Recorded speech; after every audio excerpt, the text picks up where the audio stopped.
Kenapa Allah tidak langsung membinasakan Zionis Israel? Kenapa Allah tak langsung aja innama amruhu iza arada syai'an ayakula lahu kun? Langsung orang Israel itu jadi monyet, jadi cigak cingkuk. Bisa kan? Bisa kan? Bisa. Pertanyaan ini sudah saya tanyakan ke Syekh Muhammad Jibril dari Al-Azhar Kairo 20 tahun yang lalu. Saya angkat tangan, waktu itu saya mahasiswa. Assalamualaikum Syekh Muhammad Jibril, Profesor Dr. Syekh Muhammad Jibril, Dr. Hadis di Al-Azhar. Assalamualaikum Syekh. Ya. Kenapa kaum Ad hancur, kaum Samud hancur, kaum Madian hancur? Kenapa Israel tak hancur? Senyum Syekh Muhammad Jibril. Apa kata dia? Kalau Israel hancur, kau masuk surga pakai apa? Ditunjuknya saya. Kalau Israel dihancurkan Allah, kau masuk surga pakai apa? Allah menyiapkan Israel supaya kita berjuang berjihad membebaskan Palestina. Allahu Akbar. Tapi jangan anak-anak muda ini besok ke Palestina semua. Saya tak mau tiba-tiba dapat berita Riau Post 50 anak bencah kelubi ke Palestina dan sekarang sedang terdampar karena kelaparan tak dapat lontong sayur. Kalian tolong Palestina dengan prestasi. Akan anak-anak bencah kelubi akan menjadi bisnismen. Amin.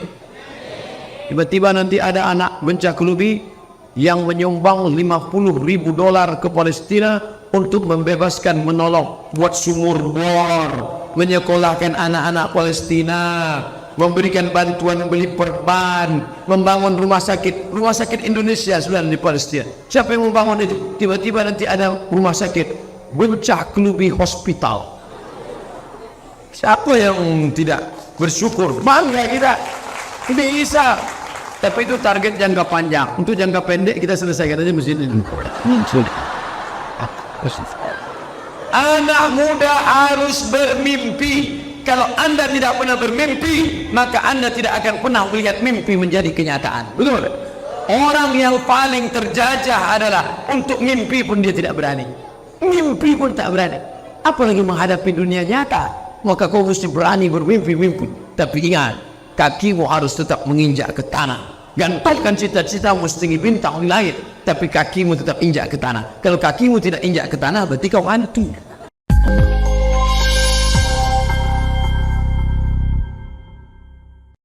Pak Ustadz, berapa batas penghasilan kebun sawit yang harus dikeluarkan zakatnya? Zaman Nabi tak ada sawit. Makanya ada orang mengatakan, aku tak mau mengeluarkan zakat sawit. Bapak tak mau mengeluarkan sawit? Nanti Pak Ustadz, kalau sawit ini bisa dikunyah macam kurma, baru saya keluarkan zakat. Ada orang gitu. Karena zakat sawit ini pakai kias. Makanya Majelis Ulama Indonesia membagi dua. Yang pertama dikiaskannya ke makanan pakai mazhab Hanafi, tidak pakai nisab. Pokoknya asalkan keluar, asalkan panen, keluarkan 5%. Potong biaya operasional, pupuk, panen, brondol, rumput segala macam. Pokoknya asal panen keluarkan 5%. Kalau sejuta berarti 50.000, 5%. Ini kelompok pertama. Kelompok yang kedua dikiaskannya ke dagang. Karena kata dia sawit itu tidak dimakan buahnya, tapi yang dijual itu, yang dipanen itu adalah hasilnya. Maka sama macam kulit manis, buah pala, cengkeh, maka yang dikeluarkan hasil dagang. Kalau sudah mencapai 85 gram emas kali 500.000, 42.500.000, di total setahun berapa hasilnya? Mencapai 42.500.000, maka keluarkan 2,5%. Dua-dua bisa dipakai. Yang mau mengeluarkan 5% ini dalilnya, yang mau mengeluarkan 2,5% ini dalilnya. Kalau 2,5% berarti 25.000 sejuta. Kalau 5% berarti 50.000. Oh kayak gitu saya ingin 25.000 nggak usah, terserah. Kenapa Allah tidak langsung membinasakan Zionis Israel? Kenapa Allah tak langsung aja innama amruhu iza arada syai'an ayakula lahu kun? Langsung orang Israel itu jadi monyet, jadi cigak cingkuk. Bisa kan? Bisa kan? Bisa. Pertanyaan ini sudah saya tanyakan ke Syekh Muhammad Jibril dari Al-Azhar Kairo 20 tahun yang lalu. Saya angkat tangan. Waktu itu saya mahasiswa. Assalamualaikum Syekh Muhammad Jibril, Profesor Dr. Syekh Muhammad Jibril, Dr. Hadis di Al-Azhar. Assalamualaikum Syekh. Ya. Kenapa kaum Ad hancur, kaum Samud hancur, kaum Madian hancur? Kenapa Israel tak hancur? Senyum Syekh Muhammad Jibril. Apa kata dia? Kalau Israel hancur, kau masuk surga pakai apa? Ditunjuknya saya. Kalau Israel dihancurkan Allah, kau masuk surga pakai apa? Allah menyiapkan Israel supaya kita berjuang berjihad membebaskan Palestina. Allahu Akbar. Tapi jangan anak-anak muda ini besok ke Palestina semua. Saya tak mau tiba-tiba dapat berita Riau Post 50 anak bencaklubi ke Palestina dan sekarang sedang terdampar karena kelaparan tak dapat lontong sayur. Kalian tolong Palestina dengan prestasi. Akan anak-anak bencaklubi akan menjadi bisnismen. Amin. Tiba-tiba nanti ada anak bencaklubi yang menyumbang $50.000 ke Palestina untuk membebaskan, menolong, buat sumur bor, menyekolahkan anak-anak Palestina, memberikan bantuan beli perban, membangun rumah sakit Indonesia sudah di Palestina. Siapa yang membangun itu? Tiba-tiba nanti ada rumah sakit bencaklubi hospital. Siapa yang tidak bersyukur? Bangga kita. Ini bisa. Tapi itu target jangka panjang. Untuk jangka pendek kita selesaikan aja mesin ini. Anak muda harus bermimpi. Kalau Anda tidak pernah bermimpi, maka Anda tidak akan pernah melihat mimpi menjadi kenyataan. Betul? Orang yang paling terjajah adalah untuk mimpi pun dia tidak berani. Mimpi pun tak berani. Apalagi menghadapi dunia nyata. Maka kau mesti berani bermimpi-mimpi. Tapi ingat, kakimu harus tetap menginjak ke tanah. Gantungkan cita-citamu setinggi bintang di langit, tapi kakimu tetap injak ke tanah. Kalau kakimu tidak injak ke tanah, berarti kau hantu. Itu yang punya kebun sawit banyak itu siapa? Anak bencaklubi. Berapa hektar? Ya sejauh mata memandang. Apa hukumnya non-muslim berpenampilan muslim mengucapkan kalimat salam? Insyaallah, alhamdulillah, pencitraan, bahasa kerennya penipuan. Supaya apa? Supaya dipilih jadi caleg, pakai sorban, pakai jubah, masuk masjid, pakai koko, pakai kain, pakai jubah, pakai sorban, senapan angin belum berpotong, menipu, bagi-bagi, penipuan, pencitraan. Umat Islam harus cerdas. Jangan tertipu karena nama, jangan tertipu karena titel, jangan tertipu karena sorban, jangan tertipu karena jubah. Tapi tengoklah apa perjuangan dia. Gunakan telinga, dengar baik-baik. Gunakan mata, tengok baik-baik. Allahu Akbar. Allahu Akbar itu fungsinya dua. Pertama untuk usir hantu. Kalau ada kawan-kawan yang mengantuk di sebelah, Allahu Akbar. Ada nampak-nampak yang ngomong, Allahu Akbar. Sebelum mulutnya tutup atau sedang Allahu Akbar. Pak Ustaz, kami bagian parkir acara ini hanya bisa mendengar suara Ustaz dari kejauhan. Apakah amal pahala kami diterima? Kalian dapat dua, dapat pahala mengaji, dapat pahala parkir. Siapa yang mau dapat dua? Aku ikut Ustaz.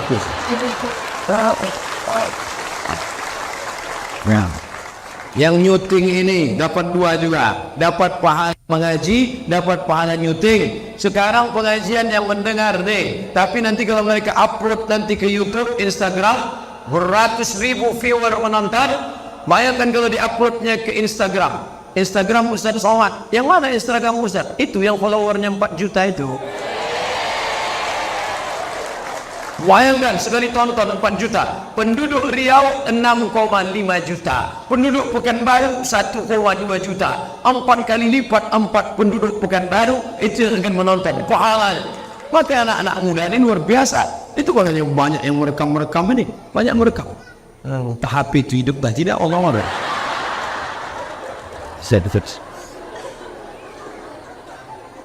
Pak Ustaz, di desa kami masih ada warga yang kredit barang.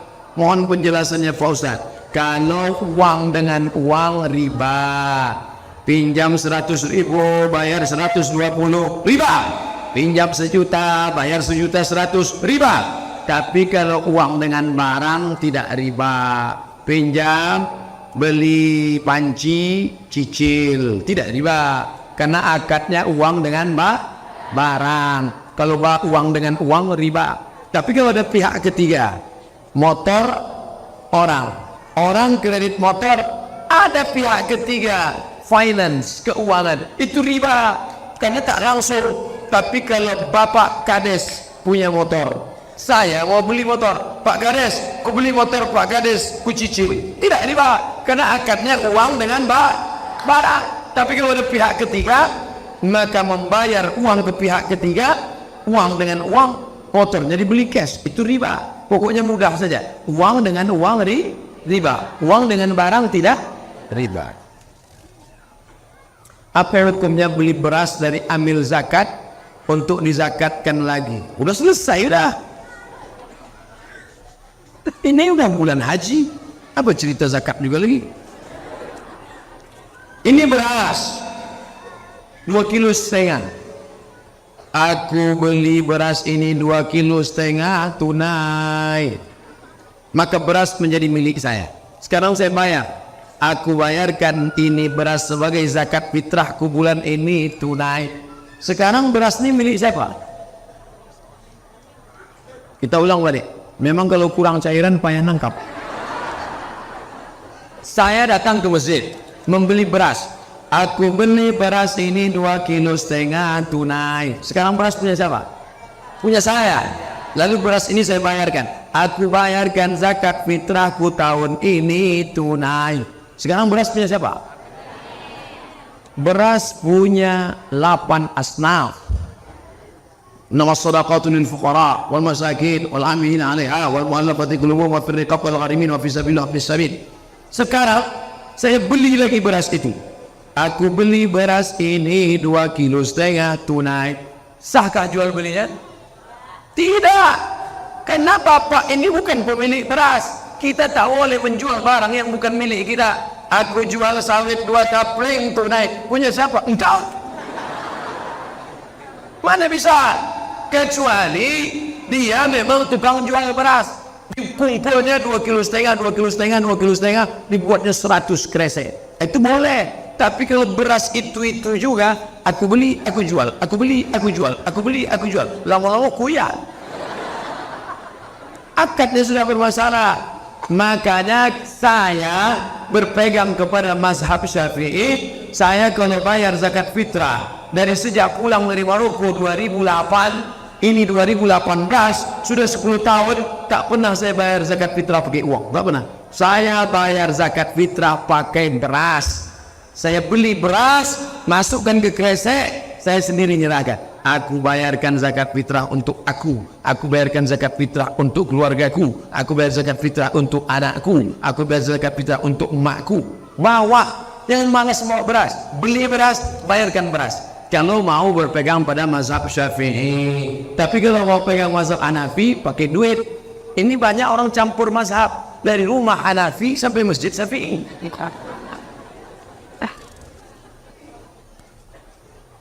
Apa hukumnya anak perempuan nikah diwalikan oleh ayahnya, sedangkan anak itu anak di luar nikah? Ibu hamil, kalau ada begini, itu dua, hamil atau kekenyangan.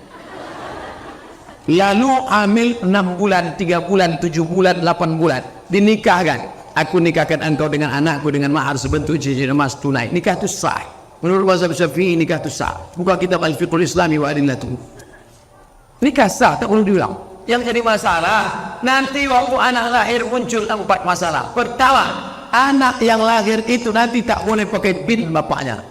Jadi pakai bin apa? Terus teranglah, bin kardus, bin sawit, bin kotak, bin brondol. 2, anak ini pertama laki-laki, lahir anak laki-laki. Habis itu lahir adiknya perempuan. Nanti anak pertama laki-laki ini tak bisa jadi wali bagi adik-adiknya karena dia dianggap saudara seamak. Saudara seamak tak bisa jadi wali. Yang bisa jadi wali saudara seayah dan seayah seamak. 3, kalau si bapak mati, anak ini tak dapat harta warisan karena mereka tak ada hubungan nasab. 4, lahir anak gadis cantik jelita dipinang orang, maka si bapak tak bisa jadi wali. Walinya siapa? Wali hakim. Wali hakim itu siapa? Pakku. Pak Kuat, tolong kau nikahkan anak itu. Kenapa? Aku tak walinya. Jangan ngotot, saya walinya. Mana bisa? Kau kan begitu. Apa salah saya? Kau mencoblos sebelum hari H. Wallahualam ibu ya. Banyak cakap saya ini tak sopan, tak layak, tapi mesti saya jelaskan. Guru takut menghukum anak bandal. Bahkan orang tua takut memukul anak karena anak ada hak azazi manusia. Guru takut memukul, orang tua takut jadi hantu lah anak. Ini tak terhitung tahu berapa kali dipukul pakai batang sapu waktu di pesantren dulu. Siapa yang berbahasa Indonesia tertangkap lambat sholat, tidak pakai ikat pinggang, tidak pakai sarung, tidak pakai baju koko, dipukul pakai batang sapu. Gara-gara pukulan itu maka kami sekarang sahabat-sahabat kawan-kawan jadi orang. Kalau tidak tak tahu tak bagaimana. Sekarang pergaulan bebas, internet, Twitter, BBM, WhatsApp, YouTube, video, warnet. Kalau tidak main pukul, la haula wala quwata illa billahil aliyil azim. Oleh sebab itu mesti cerdas orang tua menyikapi anak-anak ini. Janganlah pula pukul sampai tanggal telinganya sebelah. Ustaz, zakat fitrah dibagikan kepada 8 asnaf. Ambilkan boleh satu bagian. Umpama uang zakat 80 juta. Jelas ambil dapat 10 juta. Kalau ambilnya 5 orang dia dapat 2 juta. Sahkah ambil itu mendapatkan 2 juta?